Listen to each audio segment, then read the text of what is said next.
السلام علیکم ورحمۃ اللہ وبرکاتہ۔ بسم اللہ والصلاة والسلام علی رسول اللہ، اما بعد۔ دوستوں اور بھائیوں اور بہن، بہت سارے مسائل ایسے ہیں کہ جو بہت سارے لوگ جانتے ہیں عام طور پر، اور عام طور پر ہم بیان بھی کرتے رہتے ہیں۔ ایک سوال ایک بہن نے کیا تھا کہ شیخ ہمیں یہ بتائیے کہ مرد اور عورت کی نماز میں کیا فرق ہے۔ بہت عام سا مسئلہ ہے۔ خیر، اور میں نے کہا میں اپنی طرف سے بتانے کے بجائے مشائخ کے فتاوے آپ حضرات کی خدمت میں ذکر کر دوں، جبکہ یہ واضح ہے کہ سیدھی سی بات ہے، کوئی فرق نہیں۔ لیکن میرے کہنے میں اور مشائخ کے کہنے میں، ہمارے علماء کے کہنے میں، ان کے دلائل، چنانچہ سعودی عرب کی سپریم کونسل علماء کی جو کمیٹی ہے، تو میں نے جب اس سے طرف رجوع کیا تو میں نے شیخ ابن باز رحمۃ اللہ علیہ محدث عصر، ان کے فتاوے جب میں ڈھونڈنے لگا تو اس میں ایک فتویٰ مجھے ملا کہ کسی عورت نے ان سے پوچھا تھا، تو انہوں نے اس کا جواب دیا تھا کہ مرد اور عورت کی نماز میں کوئی فرق نہیں ہے۔ صحیح بات یہی ہے کہ مرد اور عورت کی نماز میں کوئی فرق نہیں۔ البتہ فقہاء کرام جو فرق بیان کرتے ہیں کہ یہ فرق ہے وہ فرق ہے، تو اس کی کوئی دلیل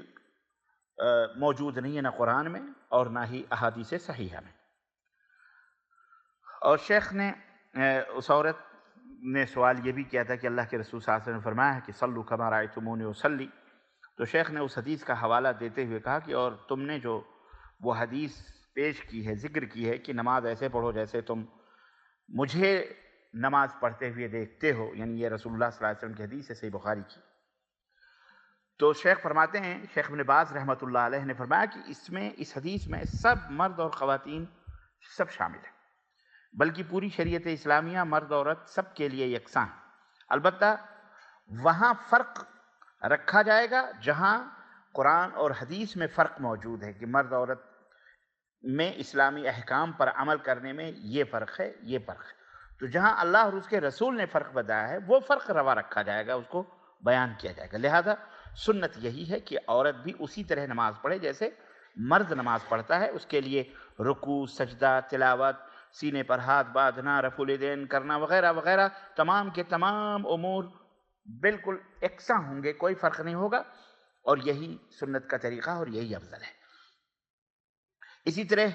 رکوع کے دوران ہاتھوں کو گھٹنوں پر رکھا جائے گا، سجدے کے دوران کندھوں یا کانوں کے برابر زمین پر ہاتھ رکھے جائیں گے۔ اسی طرح حالت رکوع میں کمر کو سیدھا رکھیں گے۔ حالت رکوع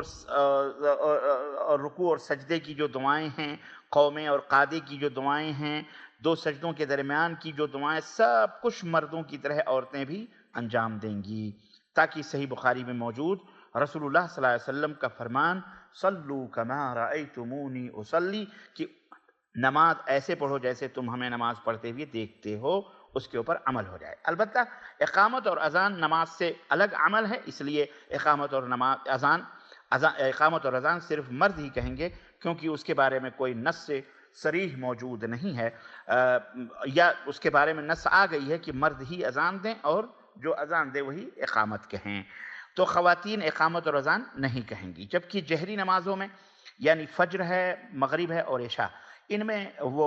قدر بلند آواز سے تلاوت کر سکتی ہیں، لہذا فجر کی دونوں رکعتوں میں، مغرب کی پہلی دو رکعت میں اور عشاء کی بھی پہلی دو رکعتوں میں مردوں کی طرح جہری نماز وہ پڑھ سکتی ہیں، اس میں کوئی حرج نہیں ہے۔ اس طرح سماحت الشیخ عبدالعزیز ابن باز رحمۃ اللہ علیہ کا یہ فتویٰ، اس کی نقل میں نے آپ حضرات کی خدمت میں رکھی ہے۔ ایک جگہ سعودی فتاوی کمیٹی سے ایک اور سوال ہوا کہ کیا مرد عورت کے سجدے میں کوئی فرق ہے، یعنی سجدہ کرنے کا جو طریقہ ہے، کیا اس میں مرد عورت کے سجدہ کرنے میں کوئی فرق ہے؟ تو اس میں بھی جواب فتویٰ کمیٹی نے یہ دیا کہ بعض علماء کرام نے مرد اور عورت کی حیت نماز میں فرق کیا ہے اور اس کی کئی ایک دلیلیں دی ہیں، لیکن جتنی بھی دلیلیں انہوں دی ہیں ساری دلیلیں ضعیف ہیں،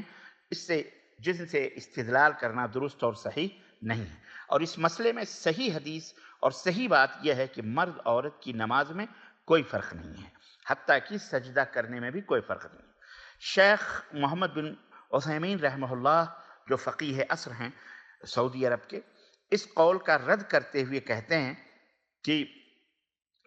جو فقہا کے قول کا، فقہا کیا؟ فقہا کہتے ہیں کہ عورت کشادہ نہ ہو بلکہ اپنے آپ کو سمیٹ کر رکھے، اور جب سجدہ کرے تو اپنے پیٹ کو اپنی رانوں پر اور اپنی رانیں اپنی پڈلیوں کے ساتھ لگا کے رکھے، اور دونوں ہاتھوں کو زمین پر بچھا، وغیرہ وغیرہ، کیونکہ عورت کے لیے سطر لازمی ہے، اور اس کے لیے اپنے آپ کو سمیٹ کر رکھنا کشادہ ہونے سے زیادہ سطر کا باعث ہے، وغیرہ وغیرہ، جو فقہا نے یہ بیان کیا عورت کے لیے۔ تو شیخ الاسلام محمد بن عثیمین رحمۃ اللہ علیہ فرماتے ہیں اس کا رد کرتے ہوئے کہ اس کا جواب کئی طرح سے دیا جا سکتا ہے۔ چنانچہ کہتے ہیں کہ اولاً تو یہ جو علت بیان کی گئی ہے شرم اور حیا، اور یہ نصوص کتاب و سنت کے خلاف ہے، قرآن و سنت کے یہ خلاف ہے، اور قرآن و سنت کے مقابلے میں اس طرح کی علتیں بیان کرنا یہ درست نہیں ہے، خاص کر جب نبی کریم صلی اللہ علیہ وسلم کا یہ فرمان ہو کہ صلو کما رأیتمونی اصلی، اس طرح نماز پڑھو جس طرح تم مجھے نماز پڑھتے ہوئے دیکھتے ہو، کیونکہ یہ خطاب سب مردوں اور عورتوں کے لیے، سب کے لیے عام ہے، کوئی خاص نہیں کہ اس میں مرد ہی ہوں یا عورت۔ دوسری بات کہتے ہیں کہ یہ اس وقت بھی یہ جو علت انہوں نے بیان کی ہے، سبب بیان کیا، شرم اور حیا اور پردہ، اور یہ اس وقت جب عورت گھر کے ایک دم کمرے میں اکیلی، جہاں حکم ہے کہ اس کو عورت کا گھر میں اکیلے کمرے میں نماز پڑھنا یہ افضل ہے مسجد کے اندر آنے سے، اگر وہ اکیلی نماز پڑھتی ہے تو غالب طور پر عورت کے لیے ظاہر ہے کہ یہی ہے کہ وہ اکیلی نماز پڑھے، تو وہاں تو کوئی مرد بھی موجود نہیں رہتا، تو وہاں شرم اور حیا اور اپنے آپ کو سمیٹنا اور وہ یہ تمام سب کہاں رہے گا بہرحال۔ اور تیسری بات وہ کہتے ہیں کہ رفع الیدین بھی تو عورت کرے گی، تو وہاں بھی تو ہاتھ تو اٹھائے گی، تو اس میں تو اس کو بھی منع کر دو کہ ہاتھ بھی اٹھاؤ، کیونکہ یہ بھی شرم و حیا کے خلاف ہے بہرحال، جبکہ یہ سنت ہے، اللہ کے رسول صلی اللہ علیہ وسلم کا حکم ہے یہ، تو اصل میں عورت احکام میں مردوں کے برابر ہے، الا یہ کہ ان کے لیے جو خاص مخصوص مسائل میں قرآن و حدیث میں بیان ہوئے وہ بات الگ ہے۔ تو شیخ محمد بن عثیمین رحمہ اللہ فرماتے ہیں کہ عورت بھی ہر چیز میں اسی طرح کرے گی جس طرح مرد کرتا ہے، چنانچہ وہ رفع الیدین بھی کرے گی، کشادہ اور کھل کر نماز ادا کرے، رکوع کی حالت میں اپنے کمر کو پھیلا کر سیدھا کرے گی، سجدے کی حالت میں اپنا پیٹ رانوں سے اٹھا کر رکھے اور اپنی رانیں پڈلیوں سے بھی دور رکھے گی، اور دونوں سجدوں کے مابین اور پہلی تشہد اور ایک تشہد والی نماز میں پاؤں بچھا کر بیٹھے گی، اور 2 تشہد والی 3 اور 4 رکعتی